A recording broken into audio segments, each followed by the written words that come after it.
Hello everyone, welcome back again. I am Professor Salim Mullah from PG Mose College of Engineering, Wagholi, Pune. In this video lecture, we will learn about bending or flexural stresses. Now, this is the topic in unit number 3, that is mechanics of structure. Now, what is the bending stresses or flexural stresses?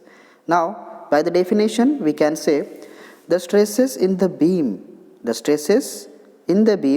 to resist the bending moment is known as bending stresses. It is very simple. When we apply the load on a particular beam, what will happen? The material in the beam resist the action of the force. Okay, now in that case some bending moment will generate.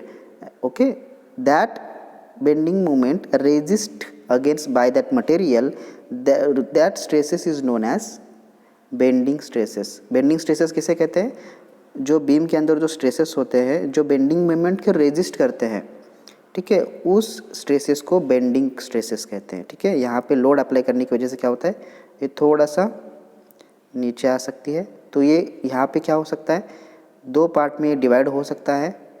ठीक है, upper part compressive, lower level tensile में जाएगा, तो वहाँ पे जो stresses develop होंगे उसको बेंडिंग स्ट्रेसेस कहेंगे. Now the bending stresses changes linearly from compression zone to tension zone. As I said कि जो भी बीम होगी जब पर्टिकुलर लोड अप्लाई किया जाएगा तब क्या होगा, यहाँ पे एक न्यूट्रल एक्सिस रहेगा. तो ये जो जोन है, ठीक है, अगर यहाँ पे क्रॉस सेक्शन हमने निकाला, ओके, न्यूट्रल एक्सिस के ऊपर, तो ये जो जोन होता है इट इज़ कॉम्प्रेसिव एंड ये जो नीचे वाला लेयर होता है न्यूट्रल एक्सिस से उसको टेंसाइल कहते हैं. ठीक है, so bending stresses changes linearly from compression zone to tension zone. Okay, so it is denoted by sigma b. Bending stress is denoted by sigma b and it is calculated by using this formula m upon z, where m is the moment of resistance and z is the sectional modulus. Okay, next, simple or pure bending. What is the meaning of simple or pure bending? Let me explain by using this diagram. Now, when the beam is subjected to constant loading, when the beam is subjected to constant bending moment, no shear stresses are induced in that portion of the beam is known as simple or pure bending. Okay, for example, observe this diagram. Here ABCD is the simply supported beam. Okay, now at B there is one load applying W, similar load is applying at C also. Now for this bending loading diagram, the shear force will be like this. This is the baseline, this is the shear force here, and this is the shear force here. Now here positive shear force and it is here negative shear force. Now this portion, look at here, here the zero shear force, इस portion में क्या है, zero shear force है. तो इस type के यहाँ पे क्या होता है, बेंडिंग मोमेंट है इस सेक्शन में कांस्टेंट होती है. अगर यहाँ पे आपने ऑब्जर्व किया बेंडिंग मोमेंट को, ओके, तो यहाँ पे अगर ऑब्जर्व करेंगे तो इस बेंडिंग मोमेंट में ये इतना जो भी पोर्शन है कांस्टेंट है. ओके, एंड यहाँ पे शेयर फोर्स को आपने देखा तो यहाँ पे शेयर फोर्स यहाँ पर्टिकुलर इसमें नहीं के बराबर है, no zero shear force, that is no shear force is there. So this portion is known as, यहाँ इस पोर्शन में जो बेंडिंग मोमेंट रहता है कांस्टेंट है, W A is the constant, इतना बेंडिंग मोमेंट है, तो that moment is known as pure bending. That bending moment is known as pure bending और we can say simple bending. Got it everyone? So you can say pure bending. Now what is the nature of bending stress? Let me explain by using this diagram. Consider there are two types of the beams. One is the simply supported beam and another is a cantilever beam. First we take simply supported beam. Now here this is the beam which is simply supported. Okay, now here there is no load on the beam, that's why there is no bending moment will occur. Now when load is applying on a beam, अब यहाँ पे क्या किया, load apply किया. ठीक है, तो यहाँ इस बिफोर लोडिंग क्या होता है, ये न्यूट्रल एक्सिस है. अब लोड जब अप्लाई करने के बाद क्या होता है, तो इस तरह से ये बीम क्या होगी, बेंड होने को देखेगी. when a beam is subjected to vertical load और we can say transverse load, इसे भी क्या कहते हैं, ट्रांसवर्स लोड कहते हैं या वर्टिकल लोड कहते हैं। ओके, तो क्या होगा, व्हाट विल हैपन, तो ये जो पार्ट है, फॉर एग्जांपल अगर यहाँ पे हमने देखा, अगर इस पर्टिकुलर पोर्शन को हमने क्या किया, रेक्टेंगुलर कंसिडर किया, तो बेंड होने के बाद वो क्या होगा, थोड़ा सा ये वाला पार्ट इस तरह से, ठीक है, यहाँ वाला सेक्शन इस तरह से हो जाएगा और यहाँ पे इस तरह से एक सर्कुलर पार्ट रेडी होगा। Okay, now what will happen about the neutral axis, neutral axis के ऊपर क्या होगा या न्यूट्रल लेयर के ऊपर क्या होगा, ये जो पार्ट है, इतना लेयर जो है वो क्या होगा, थोड़ा सा, अगर इसको मैंने एनलार्ज किया, यहाँ पे एनलार्ज करता हूँ मैं थोड़ा सा, तो ये वाला पार्ट जो है इस तरह से ऐसा है, तो इतना, ये समझो न्यूट्रल एक्सिस के अबव वाला पार्ट है। तो ये वाला पार्ट क्या करेगा, यहाँ पे इसको खींचने को, मतलब पुश हो रहा है ना वो, ठीक है, तो कॉम्प्रेस हो रहा है, यहाँ पे ये क्या हो रहा है, कॉम्प्रेस होने को देख रहा है, तो यहाँ पे क्या होगा, अंदर इंटरनल मटेरियल रेजिस्ट क्या करेगा, उस कॉम्प्रेसिव फोर्सेस को रेजिस्ट करने को देखेगा।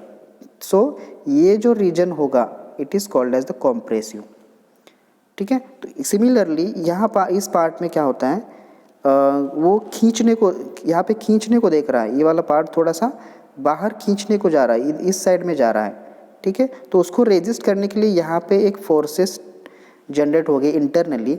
Now that stresses is also called as tensile stresses, ठीक है। तो इस केस में, सिंपली सपोर्टेड बीम की केस में, अपर लेयर के अंदर न्यूट्रल एक्सिस के अबाव कॉम्प्रेसिव स्ट्रेसेस डेवलप होंगे और नीचे टेंसाइल स्ट्रेसेस डेवलप होंगे। तो यहाँ पे आप क्रॉस सेक्शन देख रहे हो, इस क्रॉस सेक्शन में, यहाँ पे इस क्रॉस सेक्शन में ये न्यूट्रल एक्सिस है, यहाँ पे सी और यहाँ पे टी, ठीक है, और ये जो दिख रहा है आपको Y C is the maximum distance from the neutral axis, upper layer का मैक्सिमम डिस्टेंस, और वाई टी टेंसाइल जोन का मैक्सिमम डिस्टेंस, ठीक है। और यहाँ पे आप देख रहे हैं स्ट्रेस डिस्ट्रीब्यूशन डायग्राम, ये क्या हो रहा है, अगर ये पर्टिकुलर पार्ट हमने कंसिडर किया, तो यहाँ पे अपर लेयर पे क्या हो रहा है, कॉम्प्रेसिव स्ट्रेसेस डेवलप हो रहे हैं, तो यहाँ पे हमने एक पर्टिकुलर बेसलाइन वर्टिकल ड्रॉ की, तो यहाँ पे ये वाला पार्ट थोड़ा सा इस साइड में जाएगा, और ये नीचे वाला ये वाला पार्ट क्या होता है, इधर फोर्सेस स्ट्रेसेस आ रहे हैं तो इस साइड में आएगा, ठीक है। So this is the stress distribution diagram for this simply supported beam. तो ये वाला पार्ट है बिफोर लोडिंग, ओके, एंड ये वाला पार्ट है after loading, got it. Now listen carefully, in case of the simply supported beam, the upper layer is subjected to compressive stresses and the lower layer is subjected to tensile stresses, got it. So when a beam is, that is simply supported beam is loaded, the beam will be bent in such a way that it produced compressive stresses in upper layer and tensile stress in lower layer. Okay, I think you got it. Similarly, if you observe the cantilever beam, now here cantilever beam means what, one end of the beam is fixed and other end is the free. Now here this beam is the before loading, so there is no any bending action. Now when we apply the load on a particular beam, what will happen, it will bend like this, इस तरह से ये bend हो जाएगी। Similarly ये वाला part भी क्या होगा, न्यूट्रल एक्सिस भी थोड़ा बेंड होने को देखेगा। लेकिन यहाँ पे क्या हो रहा है, अगर यहाँ पे हमने कंसिडर किया ये स्ट्रेट पार्ट है और इसमें क्या हो रहा है, थोड़ा सा ऊपर वाला पार्ट टेंसाइल जोन में जा रहा है, मतलब ये वाला पार्ट एनलार्ज्ड हो रहा है और ये वाला पार्ट कॉम्प्रेसिव हो रहा है, ठीक है। तो इस केस में क्या होता है, अपर लेयर क्या हो रहा है, आफ्टर लोडिंग अपर लेयर क्या हो रहा है, अपर लेयर एनलार्ज्ड हो रहा है और ये वाला पार्ट कॉम्प्रेसिव हो रहा है, ठीक है। तो ये इस केस में लोअर लेवल पे कौन से स्ट्रेसेस डेवलप होंगे, कॉम्प्रेसिव, और अपर लेयर में टेंसाइल स्ट्रेसेस, ठीक है। तो इस पार्ट में क्या होगा, ये आगे इसको क्या हो रहा है, यहाँ पे टेंसाइल एनलार्ज हो रहा है, तो उसको कम करने के लिए अंदर कौन से स्ट्रेसेस डेवलप होंगे, अपोजिट स्ट्रेसेस डेवलप होंगे, तो यहाँ पे टेंसाइल स्ट्रेसेस और यहाँ पे क्या होगा, compressive stresses, got it. Now this is after loading.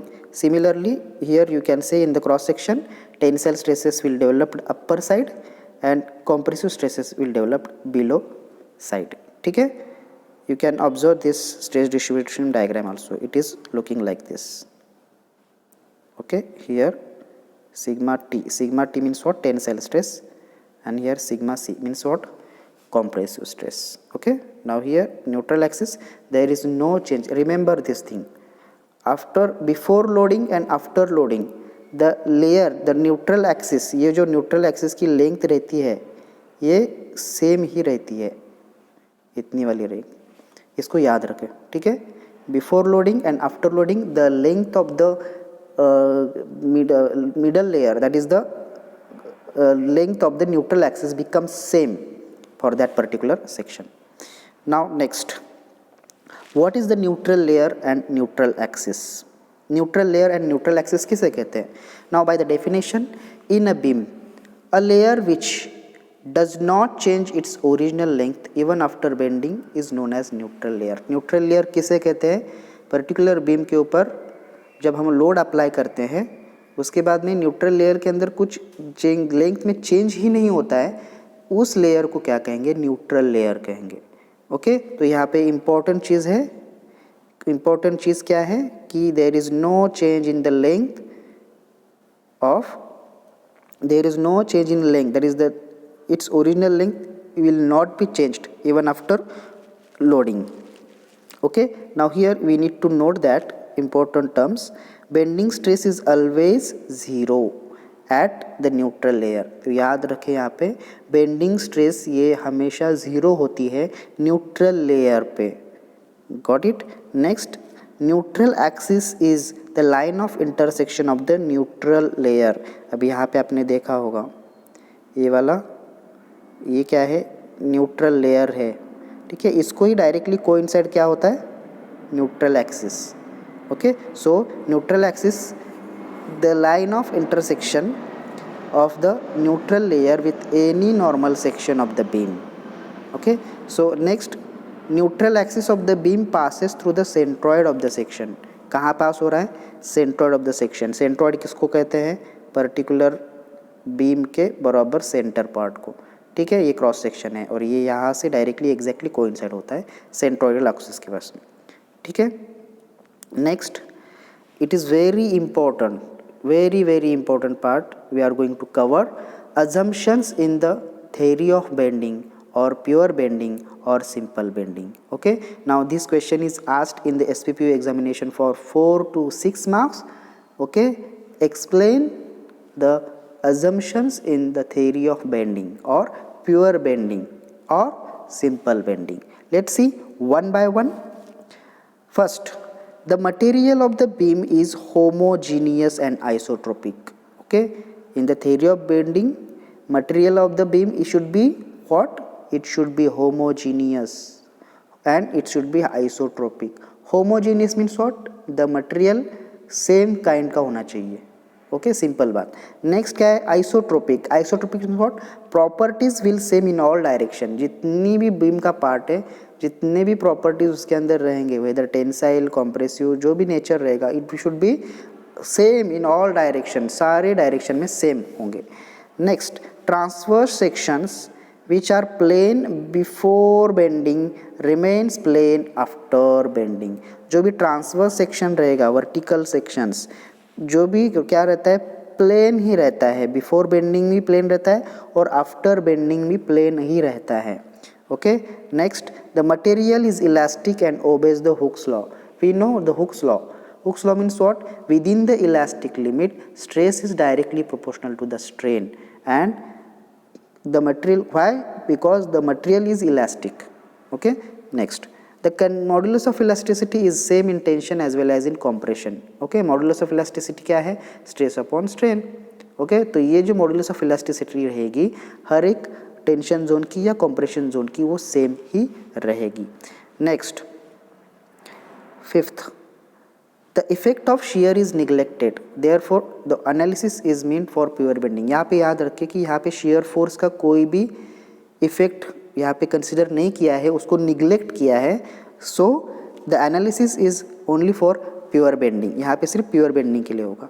Next, the beam is uniform cross section throughout the its length, जो भी बीम रहेगी वो बीम यूनिफॉर्म ही रहेंगी, क्रॉस सेक्शन उसका यूनिफॉर्म रहेगा थ्रू आउट इट्स लेंथ तक। Next, the each layer is free to expand और कॉन्ट्रैक्ट, जो भी लेयर है वो it should be free to expand होगा या इट शुड बी कॉन्ट्रैक्ट होगा। ओके, फ्री टू एक्सपांड और contract, having no influence in the neighbouring layers for their extension और कॉन्ट्रैक्शन। ठीक है, कोई भी नेबरिंग लेयर्स रहेगा उसके ऊपर कोई भी फर्क नहीं गिरेगा। ठीक है, एक्सटेंशन हो या कॉन्ट्रैक्शन हो।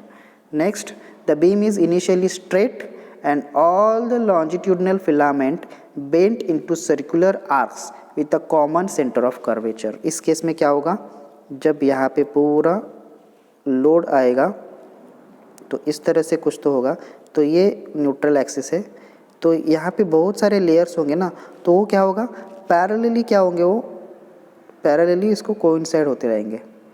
ठीक है, बेंट हो जाएंगे पैरेलली। ठीक है, इन सर्कुलर आर्क्स में हो जाएंगे with a common centre of curvature. Common centre of curvature कौन रहेगा, यहाँ पे अगर ओ कंसिडर किया तो ये सारा, यहाँ पे हम आर कंसिडर करते हैं सेंटर लाइन तक। ठीक है, तो ये कॉमन जो सेंटर है कर्वेचर का, वहाँ से ये सेम ही आ जाएगा। ठीक है, तो these are all about the assumption. Okay, so it is very useful from the point of examination view. So let us overlook once again what we seen about the bending or flexural stresses, the stresses in the beam to resist the bending moment। bending moment को resist करने के लिए जो stresses develop होते हैं उसको bending stresses कहते हैं। bending stresses changing होते हैं linearly from compression to tension। Formula है bending stress is equal to m/z, moment of resistance and sectional modulus. अब यहाँ पे सिंपल और प्योर बेंडिंग हमने देखा कि जब बीम सब कांस्टेंट बेंडिंग मोमेंट में होती है, जहाँ पे शेयर स्ट्रेसेस नहीं होते, ठीक है, उस पोर्शन पे जब बेंडिंग मोमेंट आती है तो उसको हम प्योर बेंडिंग कहते हैं। तो यहाँ पे हमने एक बेंडिंग मोमेंट डायग्राम भी देखी थी।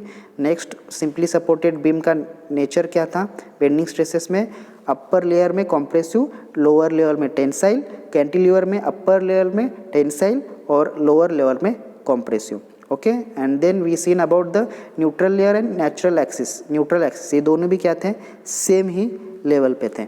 Okay, for simply supported as well as for cantilever. And then we seen about the assumptions. पहले assumptions, material homogeneous and isotropic होना चाहिए, बेंडिंग मोमेंट जो ट्रांसफर सेक्शंस में which are plane before bending and remains plane after bending होता है। The material is elastic होता है और हुक्स लॉ ओबे करता है। Modulus of elasticity compression and tension में सेम रहती है। शेयर फोर्स निगलेक्ट करना है और सिर्फ प्योर बेंडिंग के लिए एनालिसिस करना है। बीम यूनिफॉर्म होती है, क्रॉस सेक्शन जो बीम का होता है वो यूनिफॉर्म होता है throughout his length. Okay, and then we learn about each layer is free to expand होता है या कॉन्ट्रैक्ट होता है, having no influence in the neighbouring layers for their extension और contraction. Okay, the beam is initially straight and all the longitudinal filament between bent into circular arcs with a common center of curvature. Okay, तो ये assumptions थे। I hope ये आपको सब समझ में आए होंगे। अगर कुछ डाउट्स हो तो कमेंट्स में मुझे पूछिएगा। Okay, in the next video lecture we will learn about the derivation of flexural moment or bending moment. Okay, let's see in the next lecture. Thank you.